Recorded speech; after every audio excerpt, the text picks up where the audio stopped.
Am I on? Yeah. Okay. Is full screen, is it? Yes. Okay. Welcome everyone to Module 11, Disability and Anti-Racism. And we've got a good range of people presenting this afternoon, or this evening, this morning, depending on when you're looking at it. Myself, Richard Reeser, General Secretary of the Commonwealth Disabled People's Forum. Sarah Kamau, our chair, who's from UK, United Disabled People Kenya. Tandy Mafulio, who's one of our vice chairs from Disabled People South Africa. June Reimer from Indigenous Peoples Representative on our committee and First Peoples Disability Network Australia. And Rebecca Yo from UK ROFA International Committee, who's talking about disabled asylum seekers in the UK. This is a huge canvas and we're not going to cover everything. We'll cover more in the seminars, but I think this will give a feel to it. So we're going to go to our chair, Sarah, introduce the topic. So here we go. Thank you, Richard, and welcome all to this module once again. Thanks for hanging in there until now.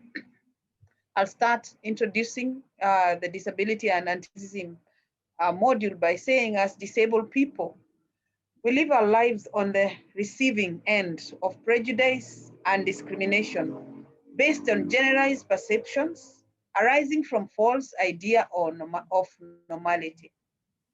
Our identified physical or mental impairments expose us to the barriers in the built environment, social organization, and attitudes. Many with hidden impairments feel compelled by the disability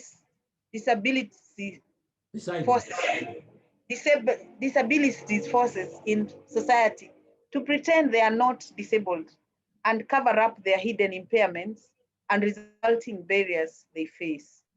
Those who are Black or belonging to an ethnic group may also experience another oppression, racism, which is generally based on visually identified characteristics, and so they cannot pass. The double whammy of racism and disableism can be powerfully oppressive and disempowering, but can also act as a stimulus to social change.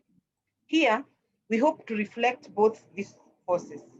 When sexism is added to Black disabled women, it is a triple whammy, in quotes.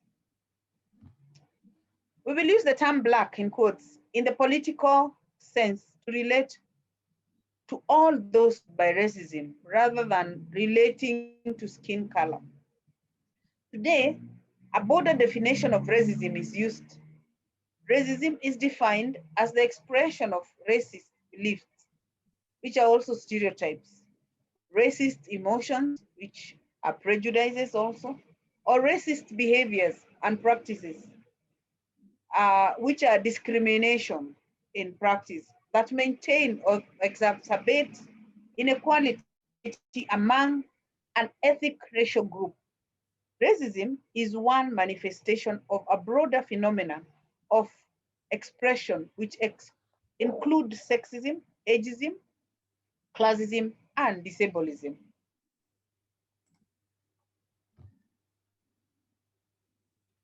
According to Oxford Dictionary, racism is defined as prejudice, discrimination, or antagonism by an individual, a community, or institution against a person or people on the basis of their membership of a particular racial or ethnic group, one that is a minority or marginalized. At various places and times in history, racism has also become an ideology. The belief that different races possess distinct characteristics, abilities, or qualities, especially as to distinguish them as inferior or superior to one another. Segregation in southern states in the US. There are more explicit and extreme versions, which are backed by false race science, such as under the Nazis or in apartheid South Africa. The pseudoscience of eugenics has also been applied to disabled people with devastating results. The British Empire used racism to colonize and take over many peoples and countries. Part of this process created unwellness and disability. The resultant and continuing poverty has led to higher incidence of disability. Thank you. Thank you very much. Okay. So, racism and disability.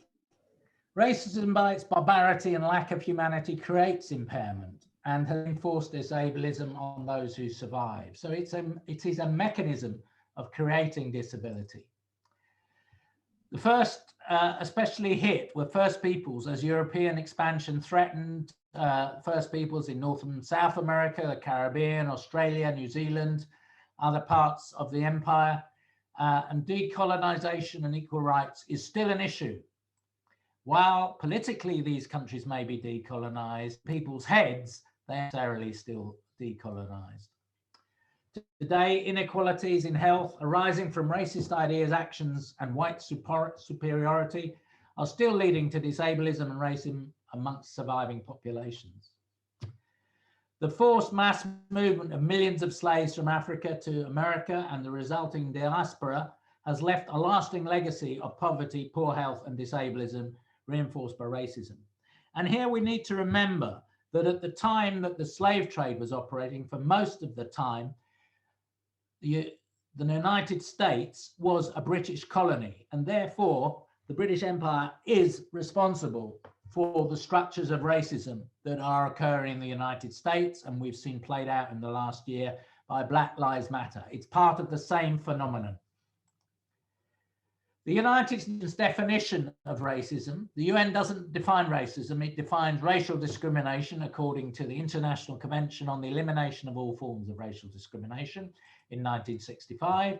The term racial discrimination shall mean any distinction, exclusion, restriction, or preference based on race, color, descent, or national or ethnic origin that has the purpose or effect of nullifying or impairing the recognition, enjoyment, or exercise on an equal footing of human rights and fundamental freedoms in the political, economic, social, cultural, or any other field of public life. Pretty comprehensive. And all the countries of the world have signed up to that since 1965. Doesn't mean that they've actually been implementing it. In 1978, the United Nations Education, Scientific, Cultural Organization, UNESCO, declared on race and racial prejudice in Article 1, all belong to a single species and are descended from a common stock. They are born equal in dignity and rights and all forms of integral part of humanity. And the reason they had to do that, in the 60s, there was a reason of pseudoscience racism trying to prove that certain races were biologically, intellectually superior than others. This, of course, was nonsense and remains nonsense. And even with those who are attached to the Genome Project trying to show genetically it's the case, they haven't been able to show it. There is no scientific evidence to establish distinct biological races. We are all human beings with different characteristics. However, even scientists agree that race is at most a social construct, and cursory searches of the internet reveal that the broader public is not convinced of this. After all, if an Asian person looks so different from a European, how could they not be from a distinct group, even if most scientists reject the concept of race as biological? Undeniably, a social and political concept of racism is a reality, and that's why we have to campaign against it.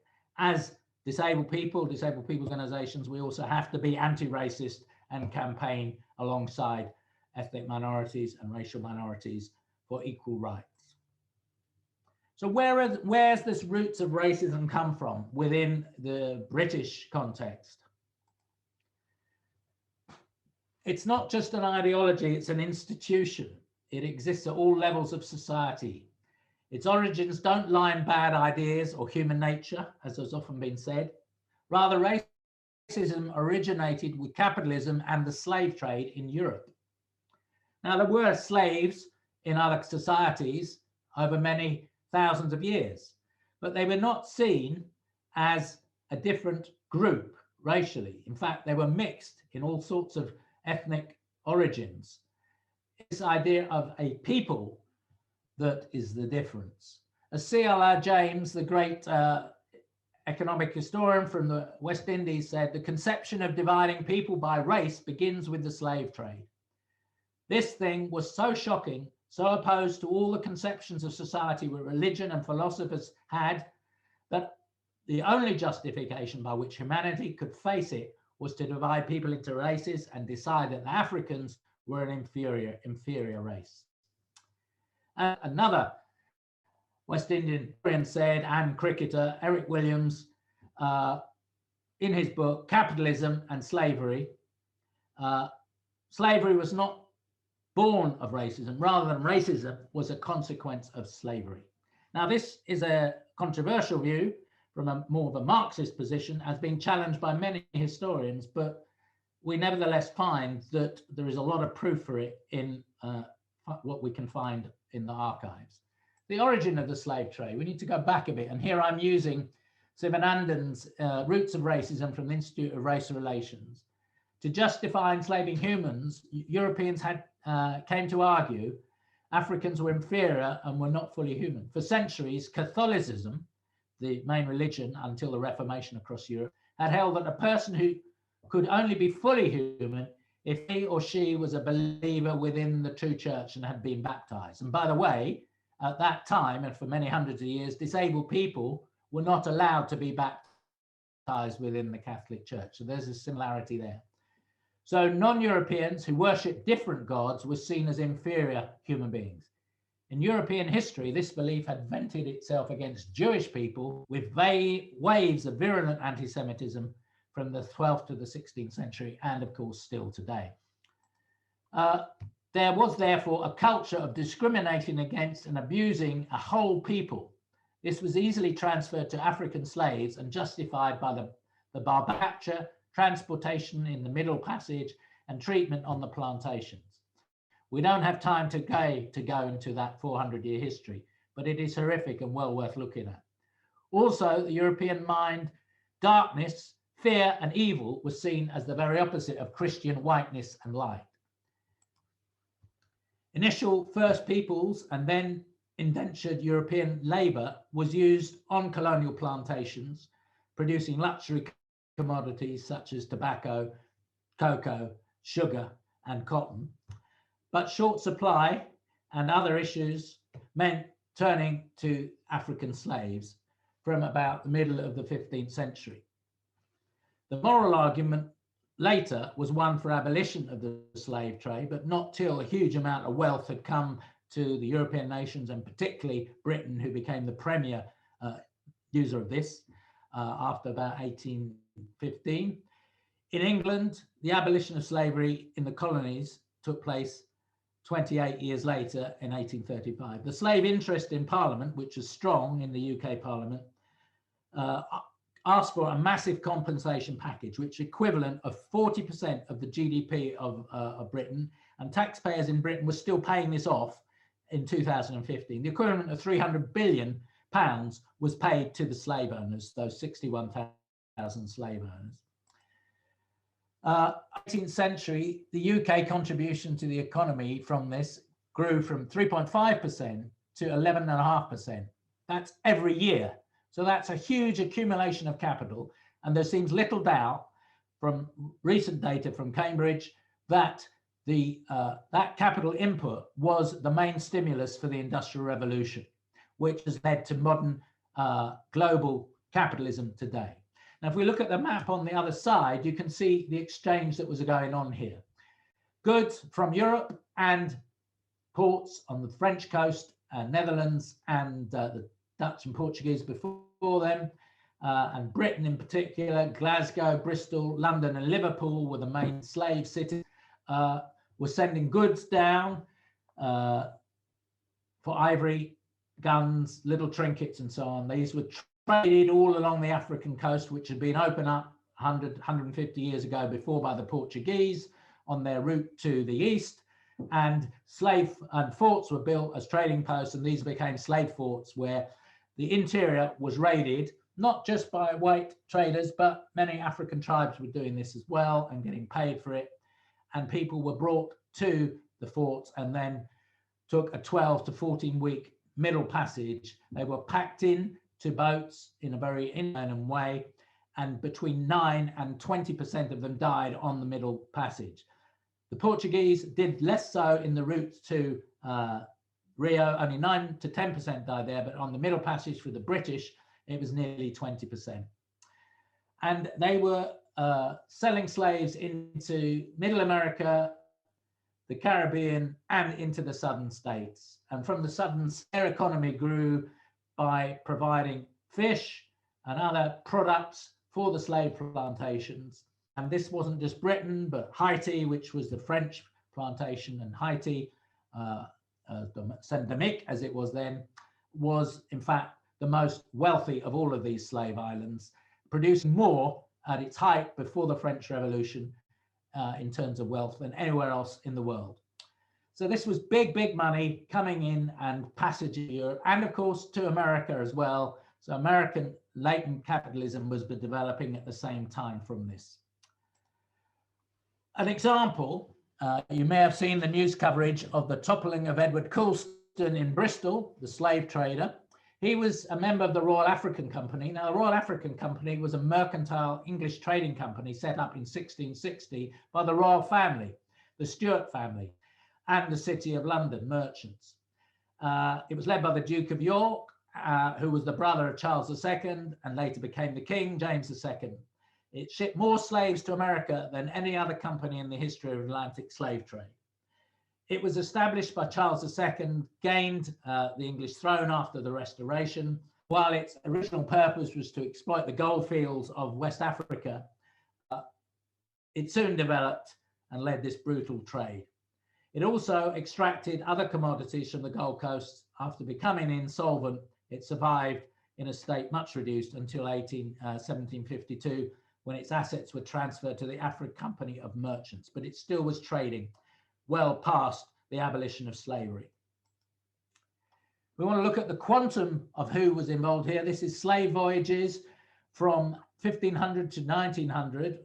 Remember, slavery didn't stop in Brazil until 1880. 35,000 voyages with 12 to 13 million slaves being shipped. And you can see the main route there that was actually going on. This was a dramatic change to the world that had never been seen before. And the ideology that had to go to justify it is the root cause of modern day racism. Compensation, well, just in one of our regions, these islands, many of them which their DPOs are members of our organization, you can see the compensation paid for the number of slaves in each of these British territories in the Caribbean, coming to £16.5 million at those prices in 1835. Now, most of the people weren't living in the Caribbean, they were absentee landlords. So that money was a second impetus into development of industry, banking, insurance, and so on. Not a penny was paid in compensation to the freed slaves. In fact, in the British, after 1835, they had to do an apprenticeship where they effectively had to work for nothing to get their food and housing. And then after that, they had to pay for it. So nothing really much changed. Hilary Beckles, who's a well-known politician in the Caribbean from Jamaica, wrote a book, a famous book, which is important, Britain's Black Debt, Reparations for Caribbean Slavery and Native Genocide. And he doesn't pull any punches, and he says there is a debt owed by Britain to the Caribbean islands. And talking recently to Floyd Morris of Jamaica, who is on the UNCRPD committee, he's just written to the General Secretary of the UN suggesting that they pursue reparations because the heritage of high levels of disability and poor health infrastructure in the Caribbean is a result directly of slavery. So we can see, just going through this little history, that there's a lot there to be talked about. Okay, but of course, racism and the spread of colonization, not just the European powers, but all Britain, but all the European powers were doing this, claiming other people's land and didn't take any notice of it. Let's have a look at a cartoon that has been developed to explain the roots of racism for First Peoples in Canada.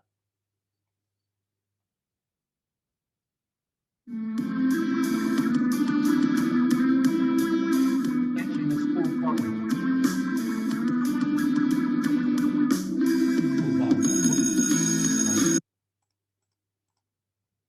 Hello, sorry. Hello, my name. Sorry about that. Hopefully we'll start again.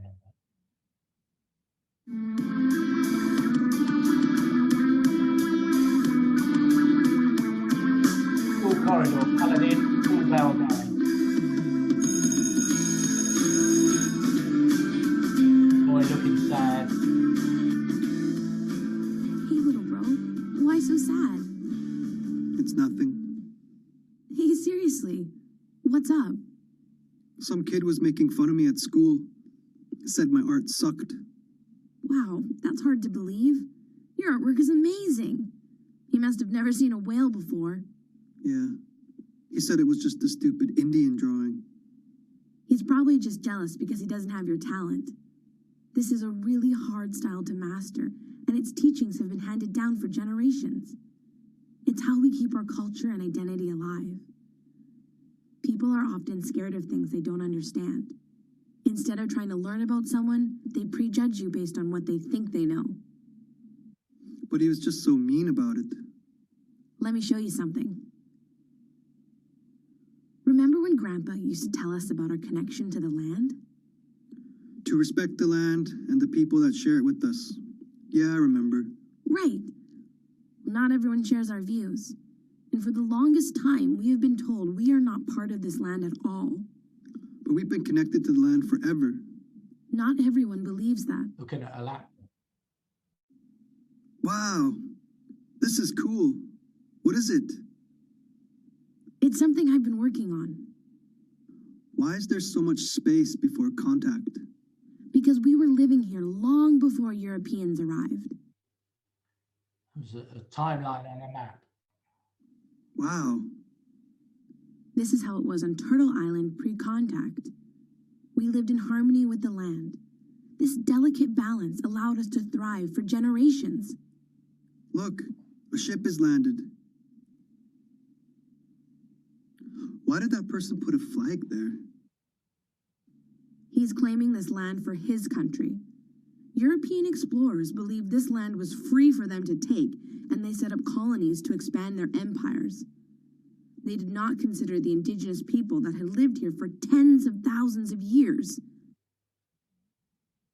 This is when colonialism started. What's colonialism? Well, colonialism is when a culture or country expands their power over another. They believe their way is the right way and will try to force other cultures to be like them. That doesn't sound too good. It's not. The colonizers want us to be exactly like them. They did not see us as equals. They treated us poorly and called us savages. They wanted us to abandon who we were and what we believed in. In particular, they wanted to disconnect us from the land because they wanted the resources it contained. What's important about that year? 49. I'll show you. It looks different but feels like home. What's that person reading? He's reading a new declaration. He's telling the people that the land doesn't belong to them anymore. They have to relocate to an area that is chosen for them. What? How do they get to decide that? They thought they owned this land and all its resources. So they used force to make us move, which wasn't right. We were responsible for taking care of the land. The colonizers didn't understand this. They thought they were superior to us and didn't see any value in the way we lived our lives. What you're seeing is the beginning of the reserve system we still live with today. Why are all those people celebrating? Today marks the birth of Canada. 1867. Where are all the indigenous people? I don't see any. We weren't allowed to be here. At this time, we are still seen as inferior and not even considered human. That's so unfair.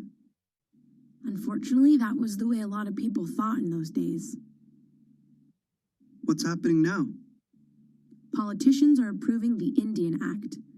It's a law that tells us who we are, where we're supposed to live, and what we can and cannot do. It still exists today, but they never identified us as indigenous. They called us Indians and are still legally allowed to call us that. But I thought Indians were from India. Man, did they ever get their geography wrong? No kidding. History is written by the oppressors. There's more. Now the agents are creating a registry for those who are status Indians. You mean this? Yes, that card says you're an Indian in the government's eyes. It's how they keep track of your identity. They can't tell me who I am. That's the kind of power the government had and continues to have over us. It was worse then. The Indian agents enforced the rules of the Indian Act. They treated us like children. We couldn't leave the reserve without their written permission. 1884.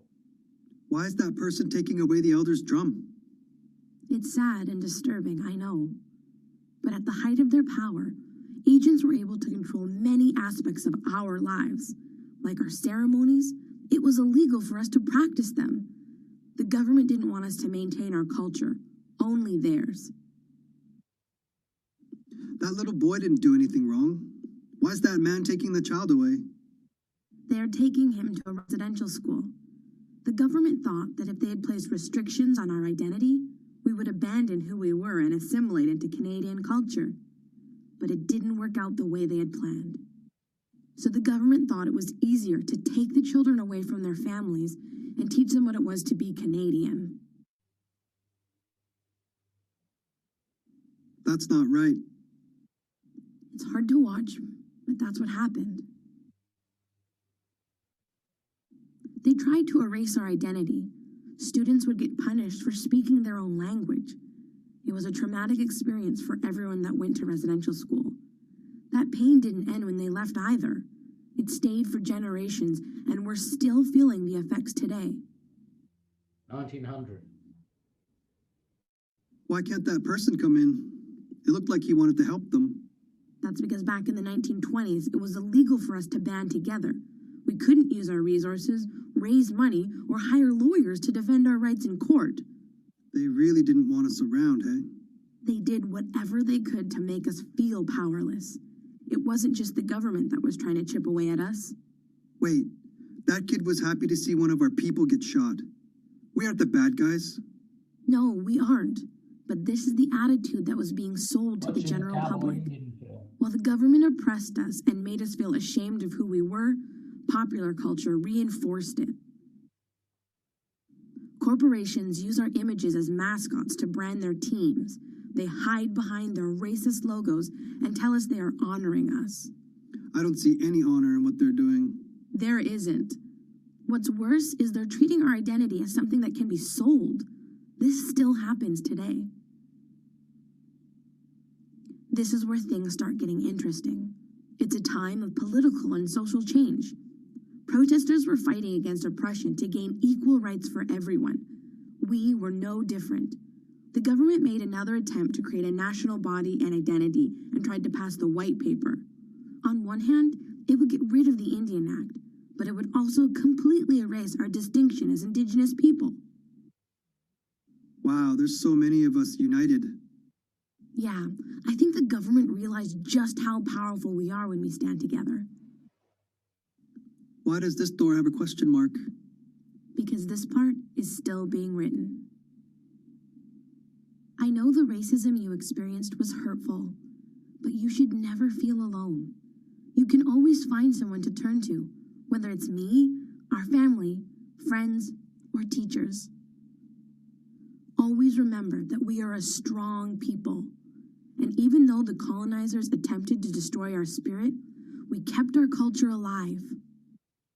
Now it's up to us to decolonize and stand up against racism and say, no more.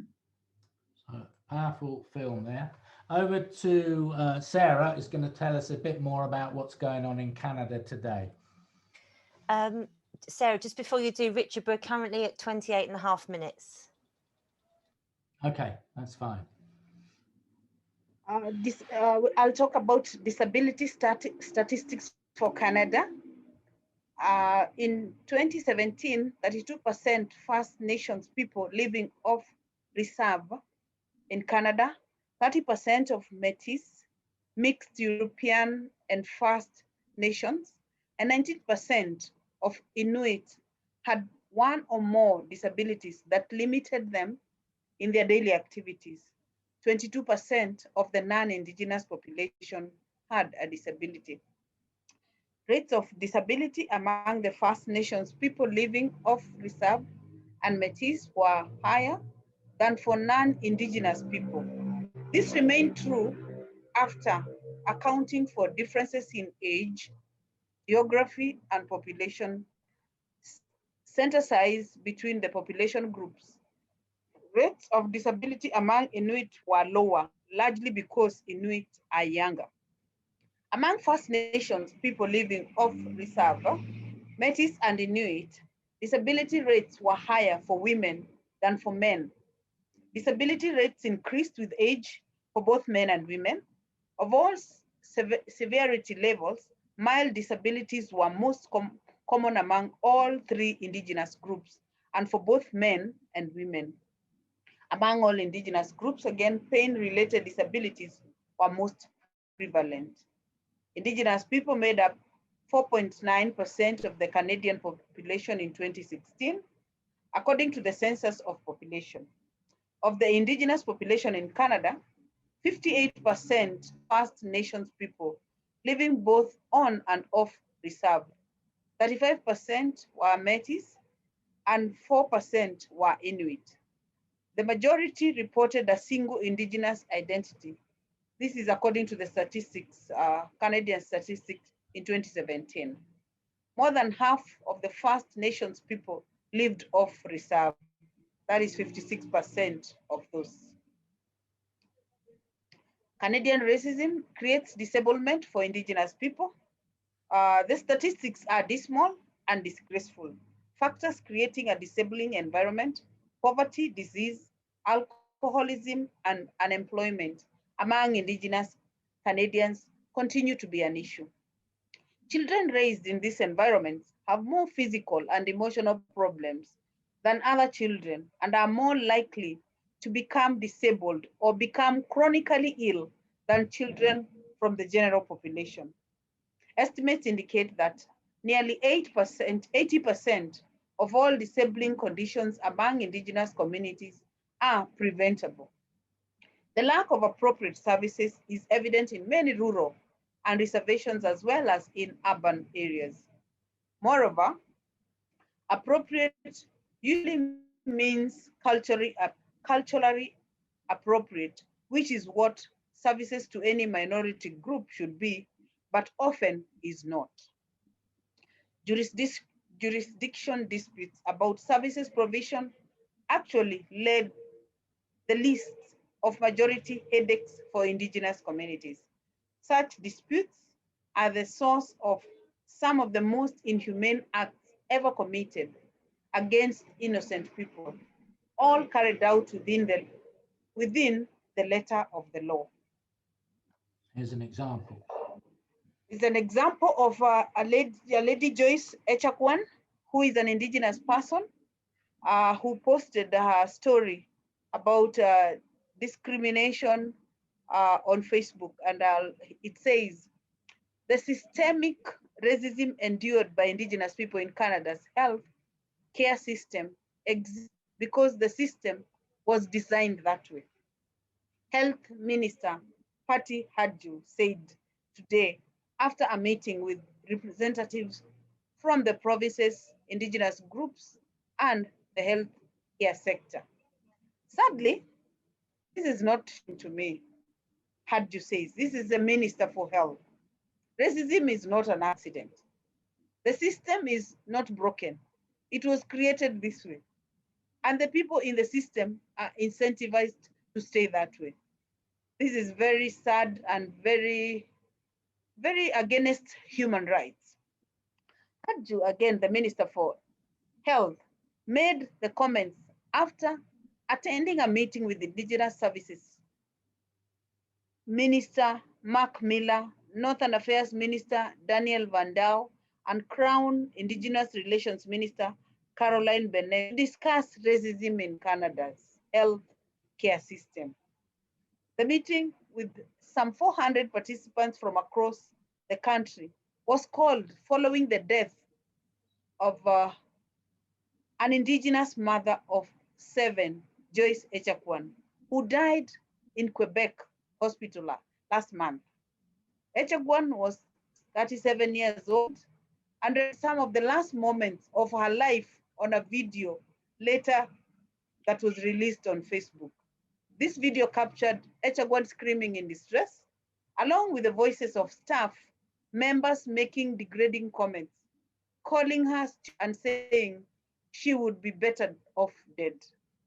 Very sad indeed. Indeed. Thank you very much. We'll press on. The same, interestingly, more than halfway around the world, the same thing can be found from First Peoples, Indigenous peoples, Aborigines and Torres Strait Islanders in Australia. And June Reimer, who's a part of our executive, is now going to tell us about their experience. Hello, my name is June Reimer, and I'm a Dunghutti Gumbunger woman from Australia. I'm currently the Deputy CEO of First Peoples Disability Network Australia, and I'd like to acknowledge all First Nations people who are here today. I would like to talk of the experience of First Nations people with disability in Australia. First Nations people with disability are one of the most disadvantaged of all Australians today. This is because they often face discrimination based on their indigeneity or disability. The disadvantage and discrimination faced by First people with disability relates to all facets of their lives, including fundamental human rights of access to shelter, food security, particularly for those First Nations people with disability living in rural and remote regions of Australia. First Nations people with disability also experience serious discrimination, but not excluded to access to education, employment, access to health services, and access to justice. Data shows that a disappropriate number of First Nations people live with a disability or some form of long-term health condition.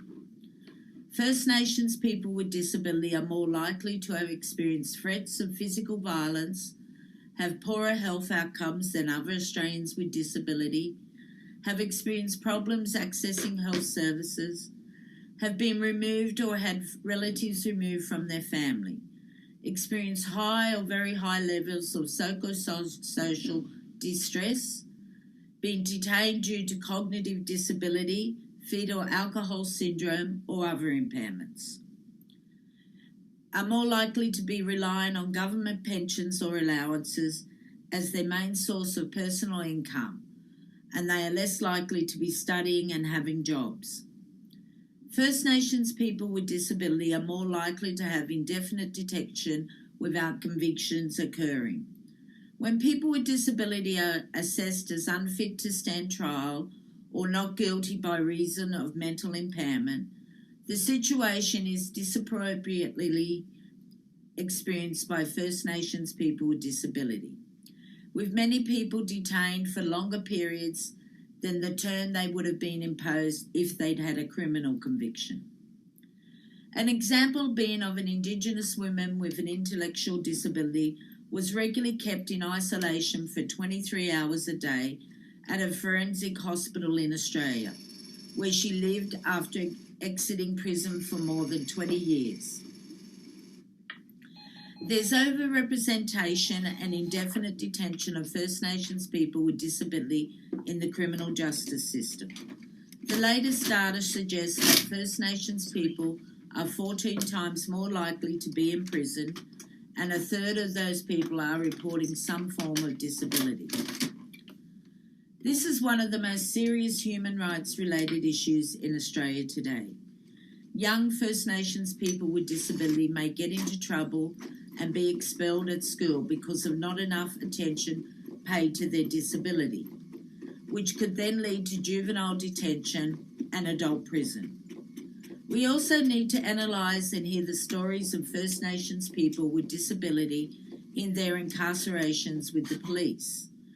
The very serious concerns on the increasing incarceration of First Nations people with disability in Australia prisons and the lack of progress made to implement Australia's previous UPR, voluntary commitment to address the indefinite detention without conviction of people with disability in our criminal justice system. I will move on now and see there's a Disability Royal Commission.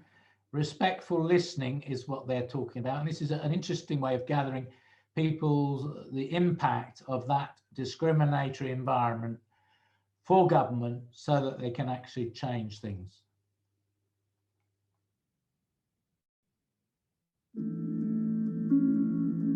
The Disability Royal Commission is an opportunity for people with disability and elders who might have experienced abuse, neglect, violence or exploitation during their life to tell their story and be respectfully listened to. The Royal Commission is made up of 7 people who are elders and respected members of their own communities. It has representatives from different community groups including Australia's First People, people living with disability and the LGBTIQ+ community. These people have come together to start what we might call a message stick so they can begin to collect all these stories. Over the next 3 years, they will take the message stick and start gathering stories from people with disability and elders who feel that they have not been treated right by service providers and workers, or maybe even community or family members. If you feel you would like to tell your story, you could either come along to a formal hearing, or if you feel more comfortable, to a casual yarning circle. If you feel a bit worried or scared to tell your story, it can be arranged for you to tell your story with only 1 or 2 people in a safe place and your name will be kept secret, or you can even tell it over the phone. If you think you might need some legal help before telling your story, this can also be arranged for you. The Royal Commission will try to hear all these stories by travelling across the land, visiting as many regions and communities as possible over the 3 years. At the end of the 3 years, they will take these stories that have been entrusted to them and present them to a group of government representatives. These representatives will use the information from all these stories to make changes to make sure people with disabilities and elders are cared for, supported and respected in the future. After all this, the Royal Commission elders will then go back to their communities. However, the First Peoples Disability Network will continue yarning with many of them around disability business. If you would like information on how you or someone you know can tell your story, you can contact Your Story Disability Legal Support on 1800 771 800. So now we'd like to bring in Thandi to tell us about the after effects of apartheid in South Africa for Black disabled people. Thandi. Thank you so much, Richard. The stigma and discrimination in South Africa. In South African Section 9.3 of the Constitution of the Republic of South Africa, 1996, it affords protection against discrimination on the grounds of disability. That is in our Constitution. And South Africa's structural stigma is associated with ethnicity. That simply means being Black, disabled South African. It's not the same compared to being white, disabled South African, as well as the socio-economic side of it. Individuals with disability, especially Black individuals, were victims of discrimination against their race and physical or cognitive limitation. South Africa is one country that has 2 worlds of rich and the poor, and discrimination is based on race. Discrimination in terms of the denial of opportunity is one of the most daunting challenges faced by Black persons with disability in South Africa. That's my own observation, where I observe that there's a lot. South Africa has various laws, policies, programs in place to address poverty and inequality. However, these initiatives are often fragmented and cannot sufficiently address the structural issues that perpetuate extreme poverty and inequality. It is often about a lack of privilege and franchise, which prevents people from confronting discrimination and other rights violations from a place of power. The studies by the World Bank have found that empowerment is not only helpful for governance and growth, it intrinsically improves people's lives. Next. Yeah. South African respect of law and policies. It needs to ensure that the UNCRDP is backed by detailed and national legislation, which we don't have. Monitor implementation with DPOs and publicly report regularly. Pursue legally hate crime and discriminations against Black disabled people in the judicial system. Run campaigns of public awareness in the mass media to change attitude and know that racism and discrimination is rife among disabled people. Develop the capacity and run disability equality training so that public servants, educators, and employers understand the human rights, social model approach to disability, and develop disability-friendly policies and practices. Role of white organizations working together with Black organizations. Big white companies only work together with a white organization of disabled people. Next. The racial gaps, South Africa disability racial gaps, DUPA argues that the constitutional right to equality envisages a two-pronged strategy to achieve the goal of substantive equality, the elimination of existing inequality and the implementation of measures designed to protect and advance those people disadvantaged by past discrimination. Disabled people have not only experienced unfair discrimination in the past, but continue to be at the receiving end of unjustified perception, which leads to their continued discrimination and marginalization. It has been argued that the marginalization of persons with disability, particularly Black, still arise in large part from biased attitude and a lack of awareness and knowledge, rather than from a lack of economic resources alone. Yet persons with disability remain among the most vulnerable and marginalized. Next. Yeah. The convention's lack of implementation is a factor and urgent action is needed. A human rights-based approach to disability needs to be taken by the government of the Commonwealth, and it needs to help shape a better understanding about Black disabled people. I believe that the Commonwealth Disabled Forum is to push to erase and eliminate such stereotypes in the Commonwealth country to bring the desired change. That is the action that is needed. Thank you very much, Tandy. Thank you. Next, and obviously, as I said, that we could have done the whole history of the Asian Indian subcontinent, the decolonization, the colonization of Africa, the Pacific Islands, and so on. We can't cover everything, but I think we're getting a flavor of that this is a pernicious force that is everywhere. No less is it still a force in the UK, despite a whitewash report that was produced a few weeks ago, which most commentators don't agree is the case, that there is no institutional racism in the UK. I think what Rebecca Yeo here, who's an expert in disabled asylum seekers, has written a PhD on it, and is a member of the ROFA, the UK Reclaiming Our Rights Federation, will tell us here. Okay, I'm recording now. Okay, well, I'd like to welcome Rebecca Yeo, who's a disability activist and a researcher, and is doing work, important work in the area of disability and forced migration. So Rebecca, over to you to fill us in on what you found out and what's going on. Hi, thank you. Yeah, so I've been working with disabled asylum seekers in Britain for about a decade. So I first started trying to bring together a group of disabled people seeking asylum as part of a project that I was working on with UK Disabled People's Council. But my first hurdle was finding people. So I spoke to the disabled people's organisations that I knew, but I didn't find any that were aware of asylum seekers among their members. And then I rang a major charity working with refugees, and the receptionist there said to me, disabled asylum seekers, they don't really exist. So that was the level of ignorance that exists about people who are disabled and seeking asylum. Now, I've been involved in the disability movement for many years, so I was prepared for the everyday barriers and the disregard for the needs of disabled people.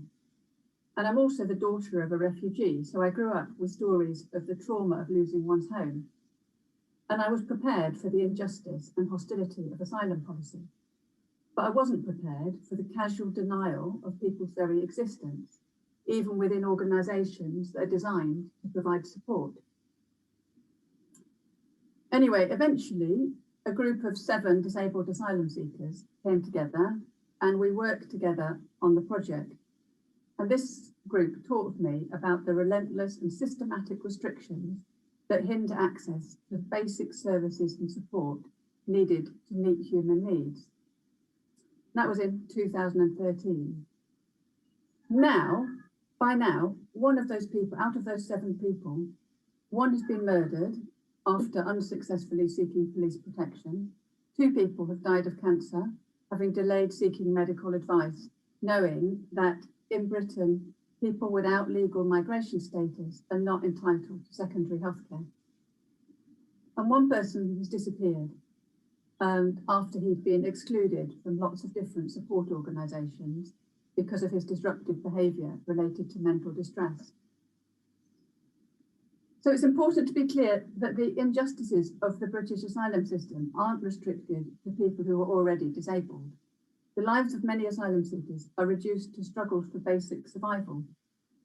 And many of these injustices are not the result of oversight. The asylum system is deliberately designed to restrict access to basic services and support.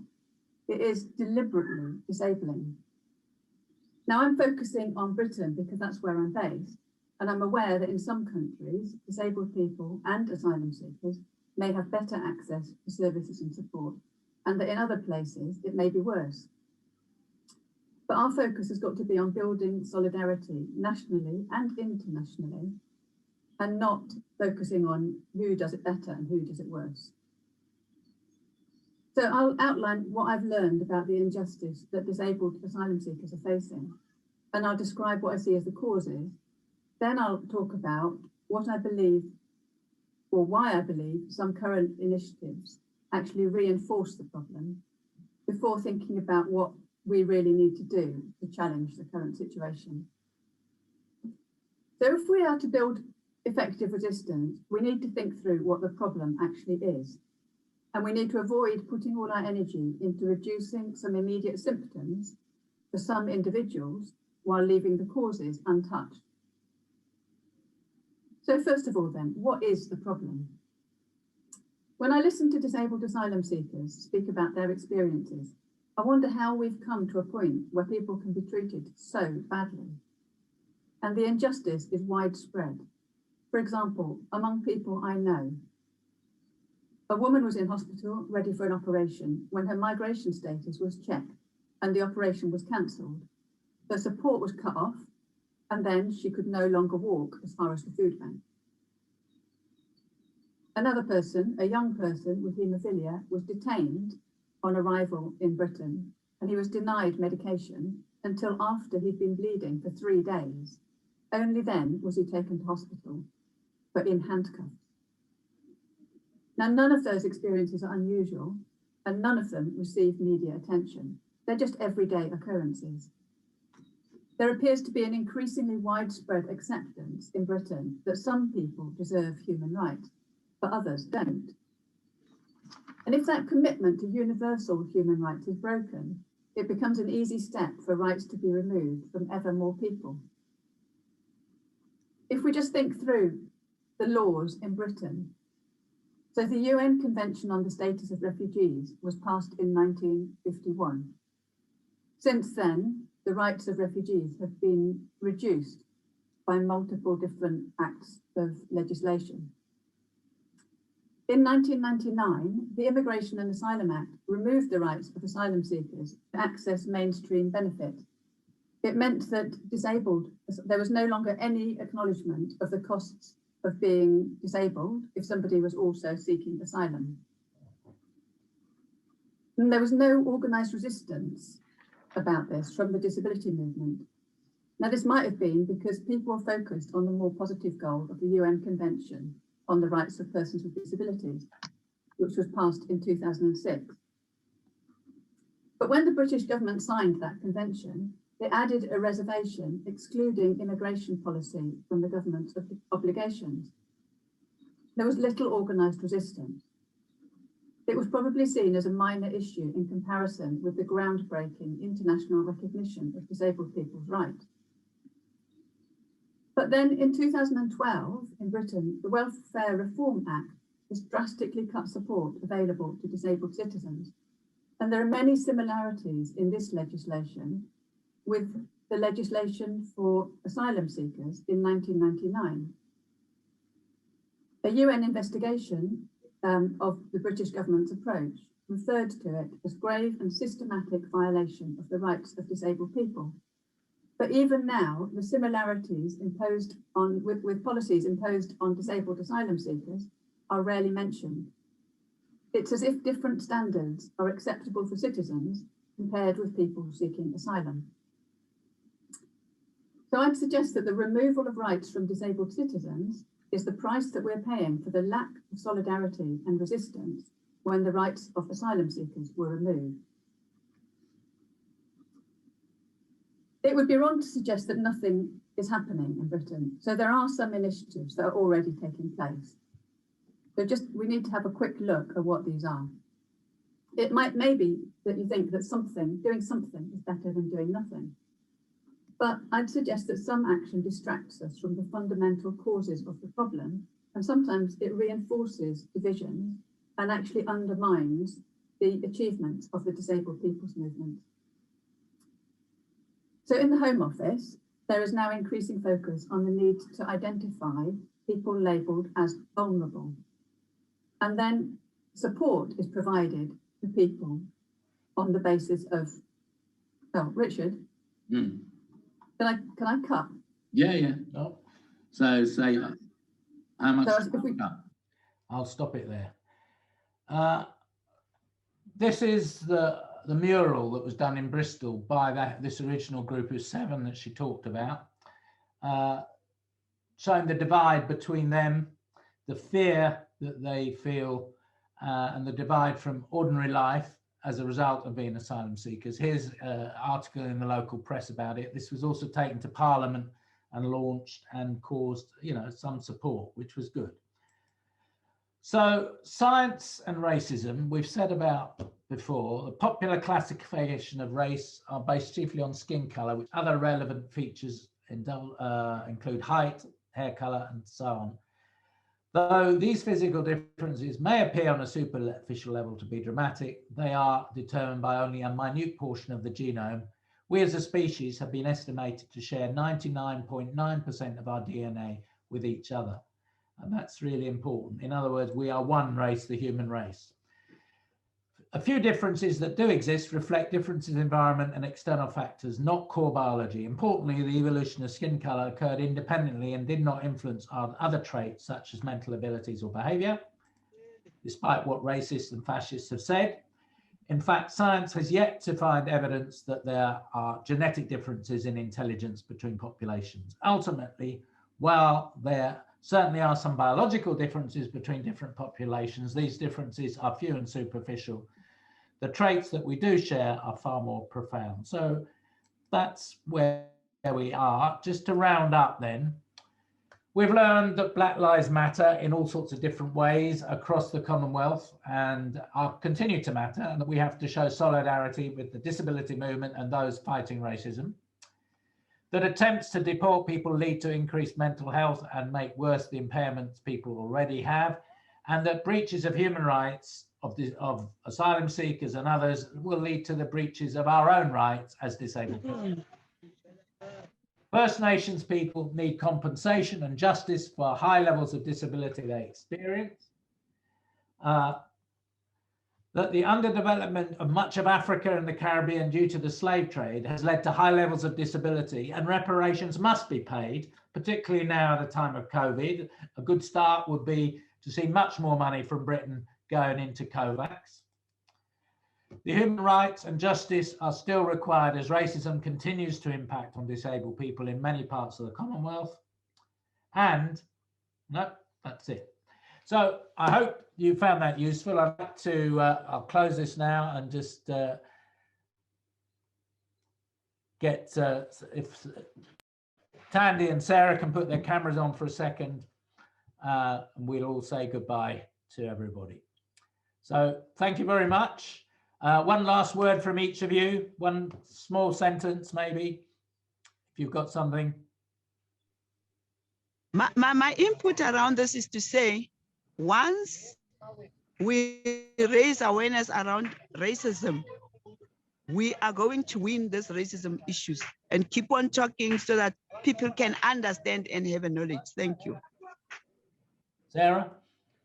Yeah, just to say that racism is not really acceptable. We need to put our voices out so that we can be able to push it away from the activities that we are having, and even the way that we want things to be done moving forward. Thank you. Thank you. And thank you to Gemma and Julia for the support. And I would end by saying, we can't stand on the sidelines when there are fights about racism going on. We have to be part of the solution rather than the problem. If we don't do that, who's going to support us when we fight for our rights, which we still have to do as disabled people? So we have to find solidarity with Black, ethnic minority, disabled people, women, and others who are fighting an oppression, because we are also fighting oppression called disableism. And if we want human rights for all, we have to be vocal and clear and protest to make it happen. Thank you all. Bye.